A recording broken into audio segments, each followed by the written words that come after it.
How's it going, everyone? Taxes Man here, back with another video. Please give this video a thumbs up if you guys do enjoy it. Subscribe, of course, if you guys have not already. Also, do me the biggest favor of all, make sure you guys hit that bell notification button, select all for all notifications so you guys don't miss out on future content here on the channel. You guys can, of course, also find me on Twitch, Douglas447. I stream there regularly, whether it's Halo, Call of Duty, Battlefield, Destiny 2, anything else RPG or FPS alike. I'm sorry, I'm talking real fast right now. I apologize. I don't have a script for this. So, yeah, Nintendo opened the floodgates. And you guys know for a fact I really don't wear this hat that much unless it's something really big Xbox related. And I think this is. So, at the time of recording this video, everything except for headsets has gone up in price. So controllers have gone up.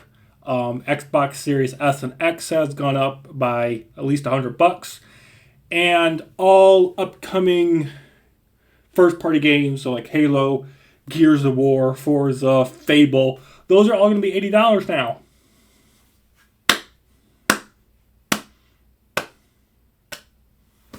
And of course, there are people on the internet that are just crying havoc.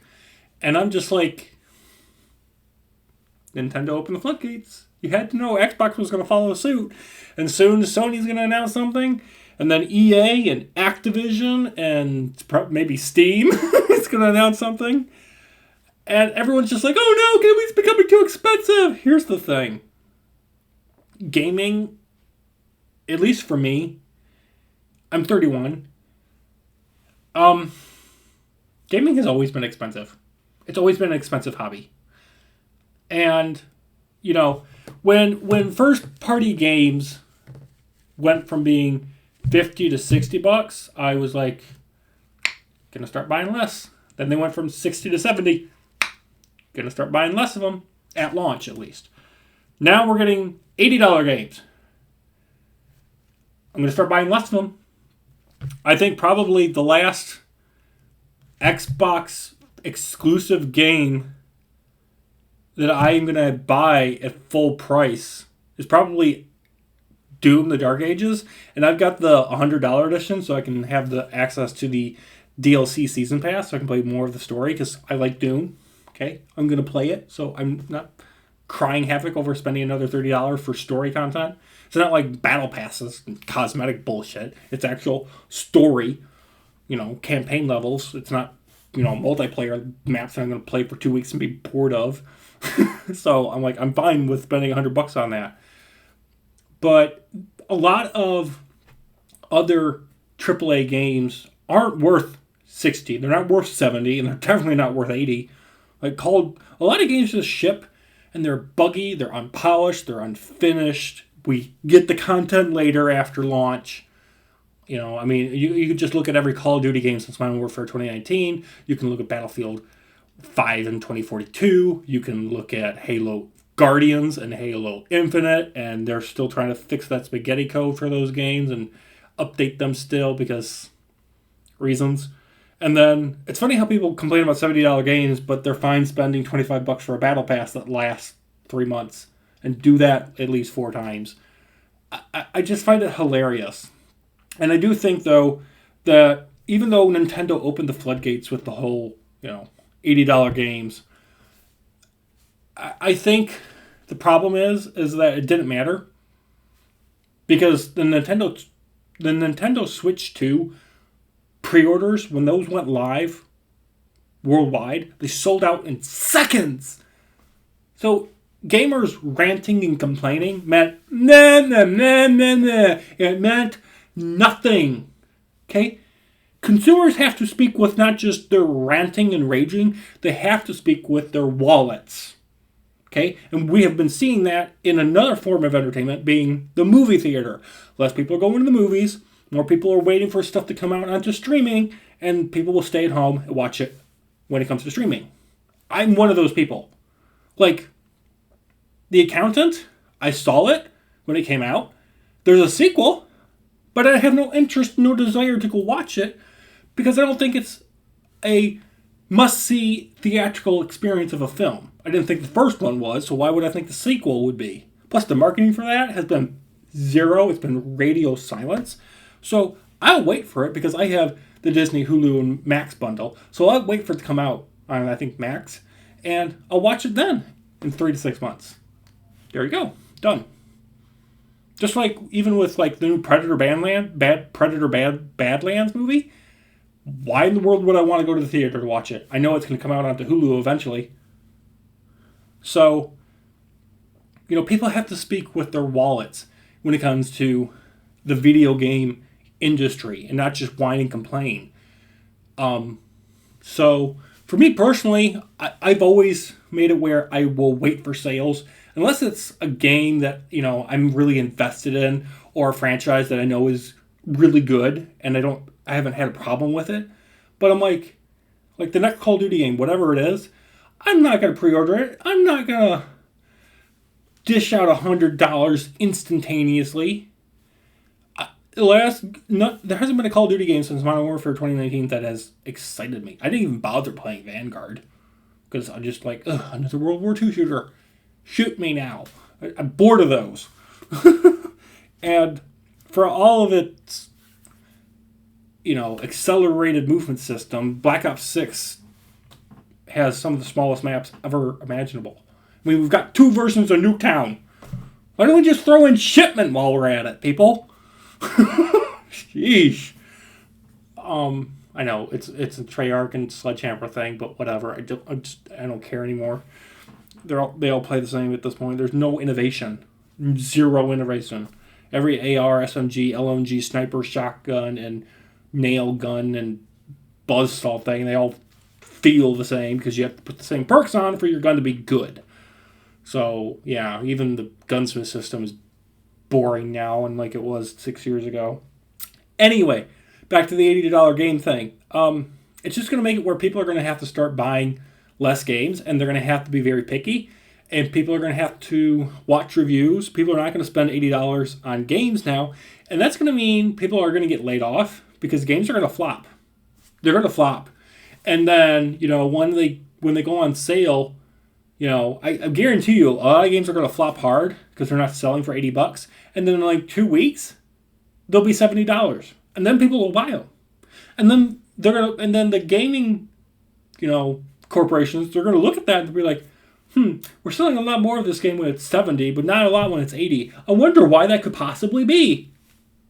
And Microsoft literally said the reason they're doing this increase of $70 games to 80 has absolutely nothing to do with the tariffs going on in America. It has absolutely nothing to do with inflation. It is literally corporate greed. They literally put out a statement. You can go out and find it online. And they're like, we're increasing the cost of our first-party games from 70 to 80 because of production. We need more money so we can make these games better. We need more money so we can pay these employees more. We need to make sure these games are polished. We need more money for our games to be just in a better state. And of course, in my mind, I'm like, yeah, that sounds good, but why is it that when games went from 60 to 70, somehow the quality of games went down to shitter? Okay? Why is it that ever since basically 2014, and if you guys don't remember the Master Chief Collection launching and that shit show, why is it that cost $70? Now it's like 30 or 40. It's been over a decade, thank God. It's gone down in price unlike most Nintendo games. But we live in this world where I'm like, somehow charging us more is not giving us more. We're not getting better games. We're not getting new, fresh, innovative games. We're getting the exact same slop. And unfortunately, that Nintendo 2 pre-order window of it just selling out proved that there are people out there on a worldwide massive scale that are just fine with eating slop. Now, I know for a fact there's probably parents and whatnot out there that pre-ordered it so they could give it to their kids for Christmas. And they're probably not in the know and they don't understand all this. And I'm not attacking them. I'm attacking the people that are in the know and they know full good and well what they're doing. It is supporting corporate greed. Games today, right now, are not worth $70 at launch. 90% of them are not. Like I said, there are a few exceptions, like, Doom the Dark Ages. I think that's going to do well, because Doom 2016 and Doom Eternal, respectively, did wonderful. They were great games. So I have no problem dishing out $100 so I can play the new one, plus the story DLC that's going to be added in later. It has earned my trust. They have earned their reputation. They have earned my loyalty. They have earned my money. Now, if Doom the Dark Ages sucks, which I highly doubt it will, then my interpretation and my loyalty to them will be tarnished, and I'll be more critical of them. But I'm more critical of Battlefield, Call of Duty, Halo, just for example. At this point, GTA is going to launch and it's going to be $90, just because they're such a massive titan of the gaming industry. I don't care about GTA at all, but for the people that do, get ready that you're going to have to spend $90 just because they can. Like, well, everything else is $80, we're going to charge you $90, and then everything else that comes out for the next decade of DLC will be free. I guarantee you they're going to push that. Guarantee it. It's just, we're going to have to be more selective. And when you get those spring and fall sales that roll around, where older games that have been out for 2, 3, whatever, how many years, and they're 60, 70% off, those games are going to sell like nuts. It's going to sell like crazy. It's going to make it where people are going to buy one, maybe two brand spanking new games at launch, and then everything else are going to be I can wait on that. Take Avowed, for example. I mean, yeah, it was a long game, but it was a boring and repetitive game. I regret spending $70 on that. I mean, yeah, I got to make content on it and stream it here on Twitch at Douglas447 and, of course, here on YouTube. But it was a slog. It was boring. I look back at it now and I'm just it was meh. And it's not a game I really care to return to. Same thing with Starfield. That was $70 if you just got the basic version. And that was a buggy Bethesda mess. So, yeah, I'm just going to start playing a lot more older games. And, free to play and Game Pass, it's looking pretty good. It really is. A lot of free-to-play games. I wonder if this $80 first-party game thing is going to increase Game Pass, and will it kill...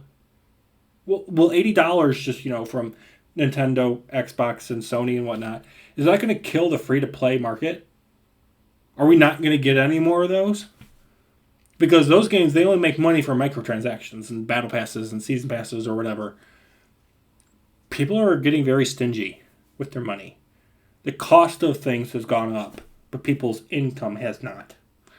So, that's my little rant on the whole games are becoming $80 kind of thing. So, let me know, what do you guys think? Do you guys agree or disagree?